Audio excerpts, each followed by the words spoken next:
Okay, mga kasaka, sa February 8 po ay magkakaroon po ako ng live video para sa ating pong Thanksgiving celebration ng 10,000 subscribers ng ating channel.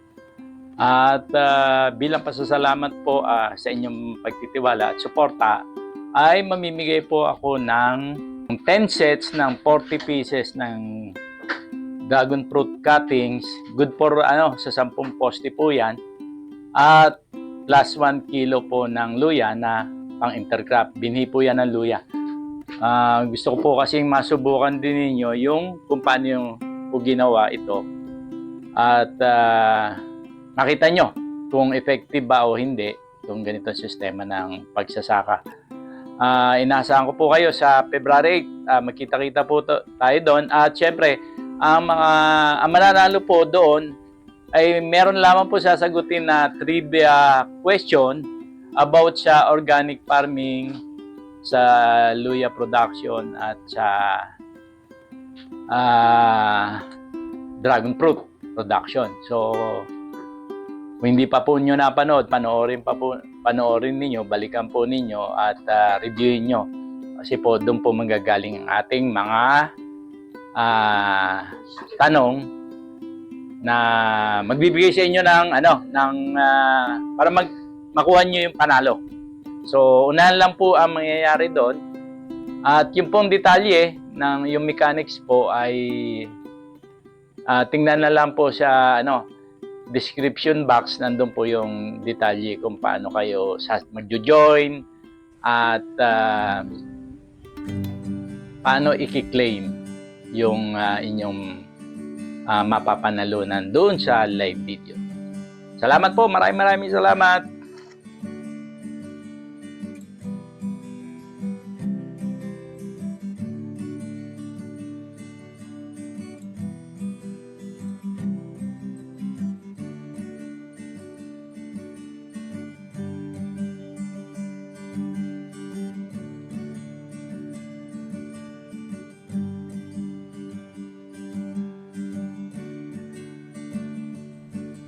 Okay, kasaka, ngayon ipapakita ko po sa inyo paano lumalago o dumadami ang bunga o ang ani ng luya. So, ang luya po ay, kagaya ng binanggit ko, ay tumutubo po siya ng horizontally. Ngayon, ito pong luya na nandito sa ibabaw, ganito po ang itsura niyan pagka hinukay. Dito po nanggaling yung mga dahon. Tumubo po diyan. Ayan, yan yung mga buko na yan po ay pinagmulan ng dahon. Ngayon, dahil nga po season na ng ngayon ng pag-harvest, dahil nasa dormancy stage sila para ma-preserve nila yung kanilang sarili at hindi sila mamatay. Ganyan po itsura nila. Ngayon, ang pagtubo po niya, kung mapapansin ninyo, ayan, pa-horizontal. Sa ilalim, meron din po yan tumutubo kagaya po nito. Ayan, may tumubo po siya pero pa-horizontal pa rin po. Ayan. Kaya po siya kumakalat. Ayan, itong susunod naman dito, ganun pa rin. Kakalat pa rin po yan. Ayan, ito rin, ganun din. Saka ito. Tapos ito po yan. Ayan, meron pa po dito sa ilalim. Ayan, Tapos dito sa kabila, ikutin lang po natin. Ganun pa rin. Ayan. Meron ditong horizontal pa rin. Dito sa ilalim, ganun din po yan. Lalabas sa ilalim, tapos kakalat pa ganun. Pahalang pa rin. Tapos dito po, yan. Meron ding umangat. Yan po ito. Ito, galing dito yan. Itong portion na ito. Ayan, makita nyo, umuuga. Galing po dito yan. Tumubo siya pataas, pero pag tubo nyo pataas, kakalat pa rin po yan pa-horizontal. Yan, pag ganun pa rin po. O, ito rin po, ganun din po, nasa ibabaw na siya, pero pangat pa rin, pa-horizontal pa rin ang kanyang paglago. So, habang dumadami po itong modified stem o rhizome na ito, at marami siya nakakain sa lupa, patuloy po ang magiging paglaki niyan at pagdami. So, ganyan po ang ang ano ng luya. Ayan, makikita nyo yan. Oh. Ito. Ayan po yan. Lahat po yan ay lalakihan ng horizontally. Pag ganon. So, kaya po kumakalat, dumadami. Kaya mahalaga po na tinatabunan. Kasi po pag tinabunan po ninyo yung lupa, mahikayat po siyang umugat. Kasi po dito sa portion na ito, ugat po yan. Pag umugat dyan, makakakahos siya na ng pagkain, magkakaroon po yan siya ng sanga katulad nito. Yan, sasanga po siya. Magkakaroon po siya ng panibagong stem o rhizome na pakalat. So ito rin po yan, no? Ganyan po. Ganyan po nangyayari sa luya. Kaya habang tinatabunan, nagkakaroon ng panibagong layer sa taas na pa-horizontal na naman ang paglaki. So padami ng padami ang bunga hanggat maraming organikong pataba kayo nilalagay, patuloy po ang pagdami niyan.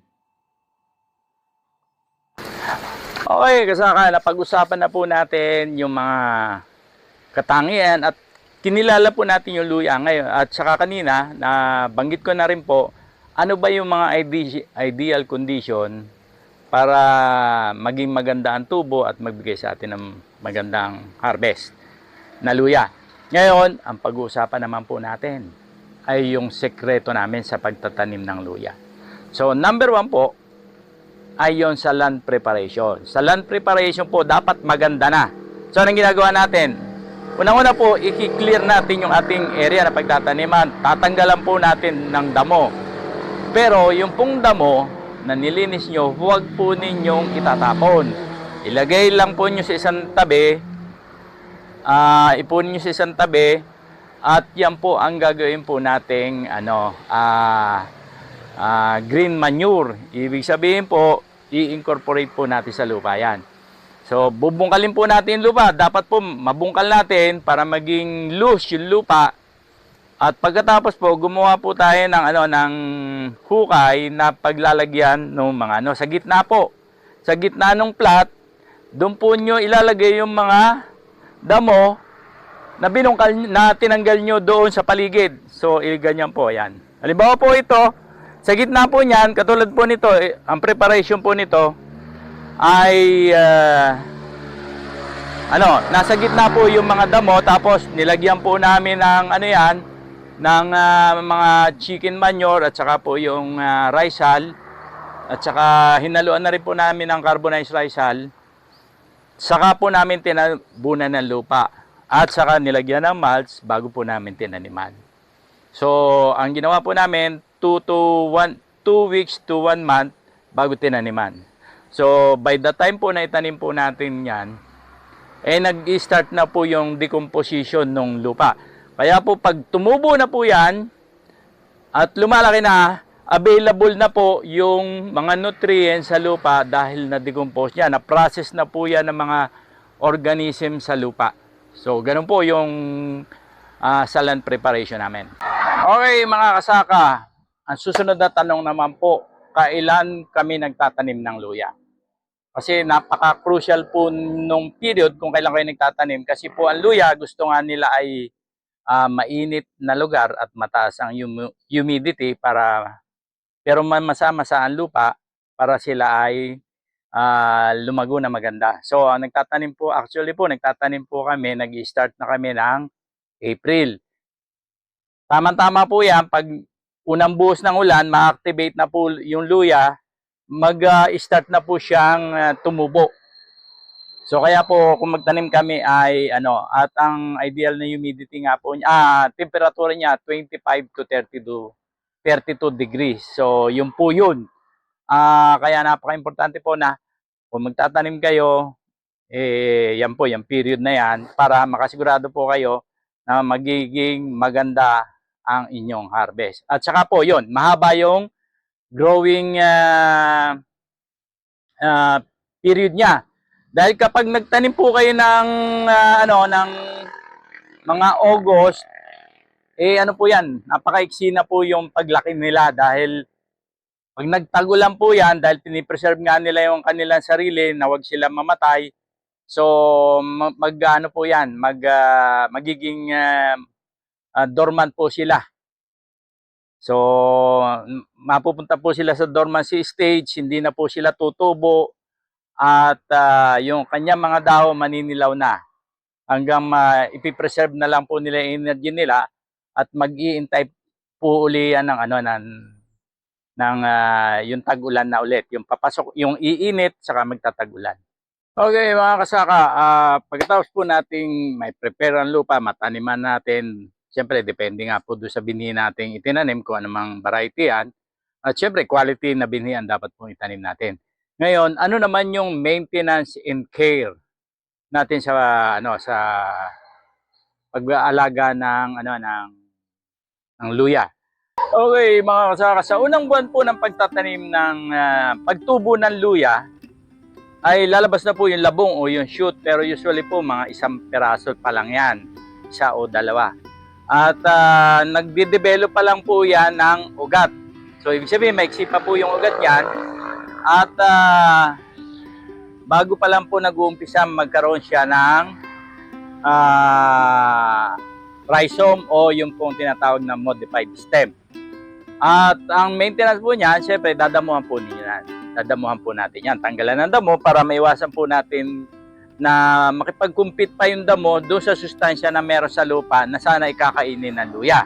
Ngayon, pagdating po na ikalawang buwan, yan na po yun. Lalabas na po yung mga 3 o 4 na, na stem. Ibig sabihin, lumalaki na po yung kanyang laman o yung kanyang, yung kanyang rhizome. So, kailangan po magdagdag na tayo ng additional pagkain na nutrients sa lupa. At the same time, pagkatapos nyo nating damuhan, nalagyan natin ng pataba yung lupa, tabunan na po natin. Para po yung maka-encourage naman po tayo, makapag-develop na naman siya ng panibagong rhizome. Kasi po, magkakaroon po yan ng doon po sa node o doon sa buko, maglalabas po yan ng panibagong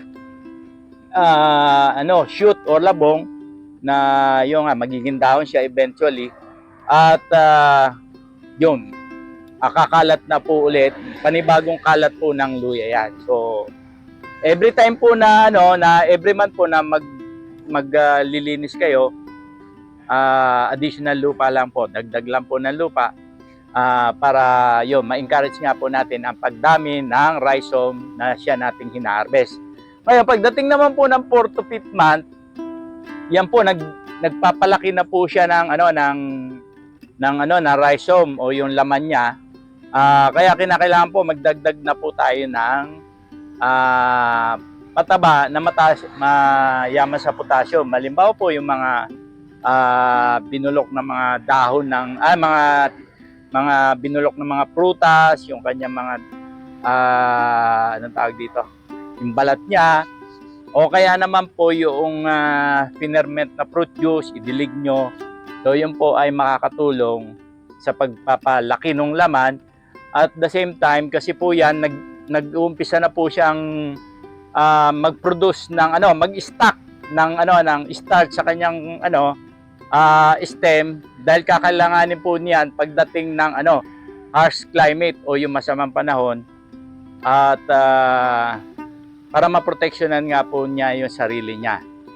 At wag po kayo magtaka na pagdating po ng tagulan, naninilaw na yung inyong luya. Dahil yan po ay yung stage na kung saan nagpo-conserve na po ng energy yung luya, hindi na po siya magsasupply ng pagkain para magtumubo. So nasa self-preservation. Ika nga, nag-upisa po siya maging inactive stage na. So yung po mga dahon maninilaw na at unti-unti po malalanta. Ngayon, mag-alala po kayo kung ang inyong luya ay nalalanta dahil nabubulok na. So yun po naman, meron po tinatawag kasing bacterial wilt. Yun po yung dahilan ng pagkabulok na luya. Yun naman po, madali malaman kasi mabaho ang amoy niya. So aamuyin lang ninyo, or ikalawa, ilagay nyo sa tubig. Pag nakita kayong bacterial ooze, yung para pong katas na lumalabas mula doon sa luya, ay sani po yan ng bakterya. So, doon po, pagka ganun po, tanggalin nyo yung infected na lugar at para maiwasan po yung pagkalat pa.